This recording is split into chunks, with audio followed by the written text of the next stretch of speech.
વધુ માહિતી મેળવીએ સંવાદદાતા વિભુ પટેલ મારી સાથે જોડાયા છે। વિભુ, નવા વર્ષમાં વાતાવરણ કેવું રહેશે, શું કહી રહ્યા છે આગાહીકાર અંબાલાલ પટેલ?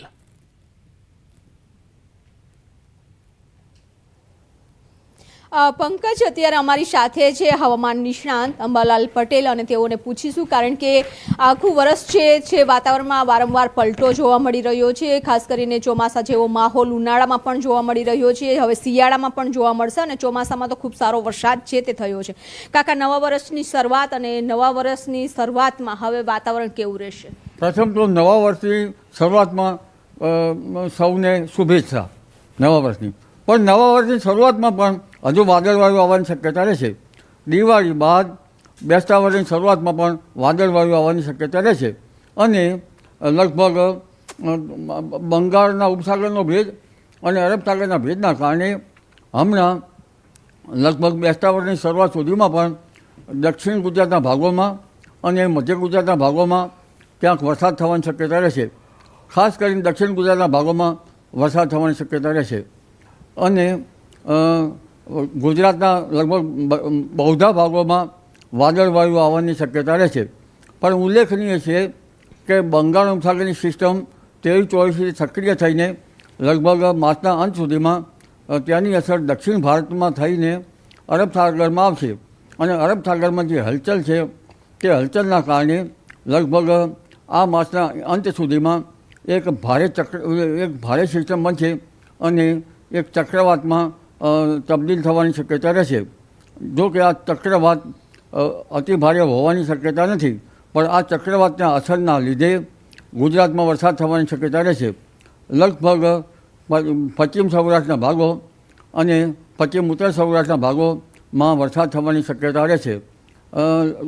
કેટલાક ભાગોમાં ભારે કે કોઈ ભાગમાં અતિ ભારે વરસાદ થવાની શક્યતા રહેશે અને કચ્છના ભાગો, ઉત્તર ગુજરાતના ભાગો તેમજ બનાસકાંઠા, મહેસાણા, સાબરકાંઠાના ભાગો, પૂર્વ ગુજરાતના ભાગો, પંચમહાલના ભાગોમાં વરસાદ થવાની શક્યતા રહેશે। મધ્ય ગુજરાતના ભાગોમાં પણ કમોસમી વરસાદ થવાની શક્યતા રહેશે। અમદાવાદ, ગાંધીનગરના ભાગોમાં પણ હવામાનમાં પલટો આવે અને વાદળવાયુ કે વરસાદ થવાની શક્યતા રહેશે। પરંતુ એક પછી એક આવતા પશ્ચિમી વિક્ષોભના કારણે મેરિટરેનિયનમાંથી હવામાનમાં પલટો આવશે।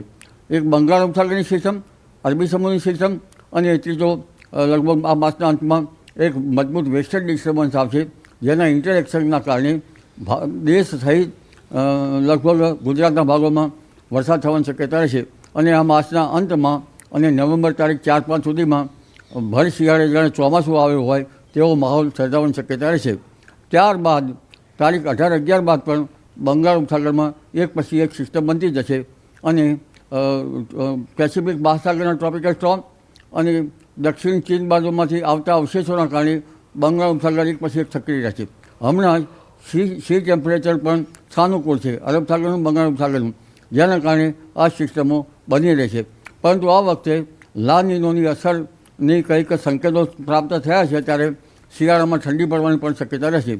જો કે ડિસેમ્બરની શરૂઆતમાં કંઈક ઠંડા પવનો ફૂંકાશે, હમણાં બેસતા વર્ષના સવારમાં ઠંડા પવનો ફૂંકાશે, દિવસના ભાગમાં ગરમી રહેશે, પરંતુ લગભગ 22 ડિસેમ્બર બાદ આખરી ઠંડી પડવાની શક્યતા રહેશે। જી તો કાકા, જે રીતે સિસ્ટમ સક્રિય થશે, અરબી સમુદ્ર હોય, બંગાળની ખાડી હોય અને એની અસર છે ગુજરાતના વાતાવરણ ઉપર થતી હોય, તમે કહ્યું કે ભારેથી અતિ ભારે વરસાદ થશે, ખાસ કરીને વિસ્તારો કયા રહેશે અને કેટલી તારીખની અંદર છે આ ભારેથી અતિ ભારે વરસાદની શક્યતાઓ રહેશે?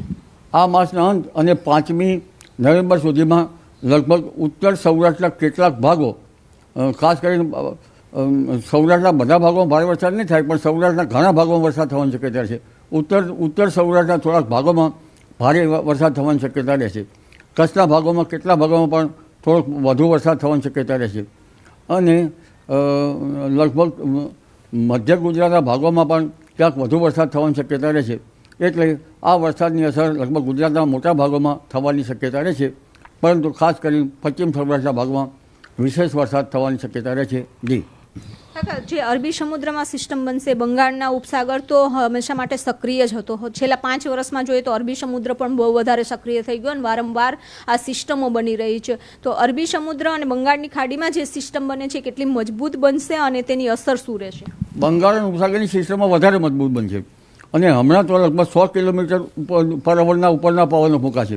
દક્ષિણ પૂર્વીય તટો ઉપર ખબર લઈ નાખે એવું ચક્રવાત સર્જાવાની શક્યતા રહે છે અને તેના કારણે અતિ ભારે વરસાદ થવાની શક્યતા રહે છે. પણ તેના ભેજના કારણે અને અરબી સમુદ્રમાં પણ સી ટેમ્પરેચર આ વખતે છે લગભગ 27-28 ડિગ્રી સેલ્સિયસ ઉપર સી ટેમ્પરેચર હોય તો સાયક્લોન થતા હોય છે. અને સાનુકૂળ સી ટેમ્પરેચર છે ઉપલા લેવલના અપર વિન્ડ પણ જરા શક્ય સાનુકૂળ છે અને જેટ જરા દક્ષિણાવર્તી છે. આ બધાની અસરોના કારણે આ વખતે ગુજરાતમાં વરસાદ થવાની શક્યતા રહે છે, જેને માવઠા કહી શકાય. હવે માવઠા થવાની શક્યતા રહે છે. એક પછી એક માવઠા હજુ પણ આવતા જ છે. જી કાકા, જે અરબી સમુદ્રમાં ટેમ્પરેચર વધી રહ્યું છે સતત, તો એનું કારણ શું હોઈ શકે? કારણ કે નાની એવી સિસ્ટમ બને તો પણ એ વધારે મજબૂત બનતી જાય છે. અરબી સમુદ્ર હમણાંથી સક્રિય રહ્યો છે કારણ કે લો પ્રેશરની અસર, ખાસ કરીને લો પ્રેશરની અસર અને પેસિફિક મહાસાગર ગરમ રહ્યો, હિન્દ મહાસાગરમાં કંઈક ગરમી ટકી રહેવી, એટલે આ બંને સાગરોમાં હજુ પણ સી ટેમ્પરેચર કેટલાક જાણા અજાણ્યા બળોના કારણે જરા વામ રહ્યું છે, જેના કારણે આ અસરો થાય છે. તો બિલકુલ અત્યારે જે રીતે હવે શિયાળાની શરૂઆત થશે અને શિયાળાની શરૂઆતમાં કાકા ચોમાસા જેવો માહોલ બનશે તો ઠંડી ઓછી પડશે કે વધારે પડશે? લાલ નીનોની પણ અસર થવાની છે. જ્યારે વરસાદ કે પશ્ચિમી વિક્ષોભ આવતો હોય છે ત્યારે ઠંડીમાં ઘટાડો થતો હોય છે, પણ જેવો પશ્ચિમી વિક્ષોભ હટી જતો હોય છે ત્યારે કડકડતી ઠંડી આવતી હોય છે. એટલે આ પશ્ચિમી વિક્ષોભ હટી જતાં ઠંડી આવવાની શક્યતા રહે છે.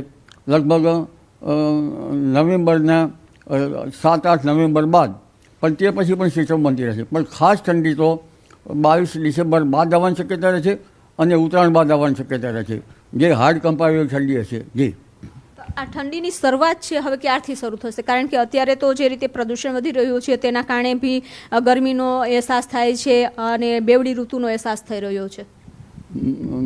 લગભગ મધ્યમ પ્રકારની ઠંડી 15 નવેમ્બર બાદ આવવાની શક્યતા રહેશે અને 18 નવેમ્બરથી જે સિસ્ટમ બની રહી છે તે અને પશ્ચિમ વિક્ષોભ એ હટી જતાં ડિસેમ્બરની શરૂઆતમાં ઠંડા પવનો ફૂંકાશે, પરંતુ 15 ડિસેમ્બર સુધીમાં માવઠું આવવાની શક્યતા રહેશે. અને ખાસ ઠંડી તો જે છે એ દેશના ઉત્તરીય પર્વતીય પ્રદેશોમાં ભારે હિમવર્ષા 22 ડિસેમ્બર બાદ જ થવાની શક્યતા રહેશે, જેના કારણે ગાત્રો થીજવતી ઠંડી પડવાની શક્યતા 22 ડિસેમ્બર બાદ છે અને તે પૂર્વે ઠંડી આવવાની શક્યતા રહેશે. પણ મહત્તમ ઉષ્ણતામાન ત્યારે 15 ડિગ્રી 16 ડિગ્રી સેલ્સિયસ જેવું રહેવાની શક્યતા રહે છે, જ્યારે 22 ડિસેમ્બર બાદ લગભગ 8 ડિગ્રી સેલ્સિયસ જેવું ન્યૂનતમ તાપમાન કેટલાક ભાગમાં થવાની શક્યતા રહે છે. ખાસ કરીને મહેસાણા ભાગોમાં ઠંડી, ઉત્તર ગુજરાતના ભાગમાં ઠંડી વધારે પડશે અને કેટલાક મધ્ય ગુજરાતના ભાગોમાં વધારે ઠંડી પડશે, કચ્છના ભાગોમાં વધારે ઠંડી પડશે અને સૌરાષ્ટ્રના ઉત્તર સૌરાષ્ટ્રના ભાગમાં વધારે ઠંડી પડવાની શક્યતા રહે છે. જી અત્યારે જે ઠંડી પડશે, ફરી વરસાદ થશે, ચોમાસા જેવો માહોલ બનશે, તો જનરલી જોયું છે કે ચોમાસાનો જે પાક હતો એ પાછોતરો વરસાદ થવાને કારણે ખૂબ મોટું નુકસાન થયું છે. નવરાત્રિમાં જે વરસાદ પડ્યો છે એના કારણે હવે શિયાળુ પાકની શરૂઆત થશે, ઘઉંનો પાક થશે અને ત્યારે જીરુંનો પાક થતો હોય છે. તો આ ચોમાસા જેવો માહોલ, ત્યારબાદ ફરી ઠંડી, તો આ જે વેસ્ટર્ન ડિસ્ટર્બન્સ આવશે, બંગાળની ખાડીમાં સિસ્ટમ બનશે, અરબી સમુદ્ર, આ સિસ્ટમોને કારણે વાતાવરણમાં જે તફાવત આવશે એના કારણે ખેતીના પાકને કેટલું અસર પહોંચશે? નવેમ્બરની શરૂઆતમાં જીરા વવાતા હોય છે, 15 નવેમ્બર બાદ ઘઉં વવાતા હોય છે અને ઘઉં મોડા ઘઉં છે એ ડિસેમ્બર 2 તારીખ સુધીમાં વવાતા હોય છે. ઠંડી પડે તો જ ઘઉં સારા થાય, ઠંડી પડે તો જીરા સારા થાય. પણ આ ભેજવાળા વાતાવરણના કારણે જીરાના પાક પછી એક પછી આવતા ચરમો કે કાળીઓ આવવાની શક્યતા રહે છે, એટલે પાક સંરક્ષણના પગલાં ખેડૂત ભાઈઓ લેવા સારા રહે છે. તો આ હતા અંબાલાલ પટેલ અને તેઓએ કહ્યું છે કે ભર શિયાળે ચોમાસા જેવો માહોલ છે તે જોવા મળશે, કારણ કે અરબી સમુદ્ર અને બંગાળની ખાડી બંનેમાં સિસ્ટમ સક્રિય થશે. જી વિભુ, આભાર માહિતી આપવા માટે. અને હવે વાત કરીશું આગની ઘટનાઓની.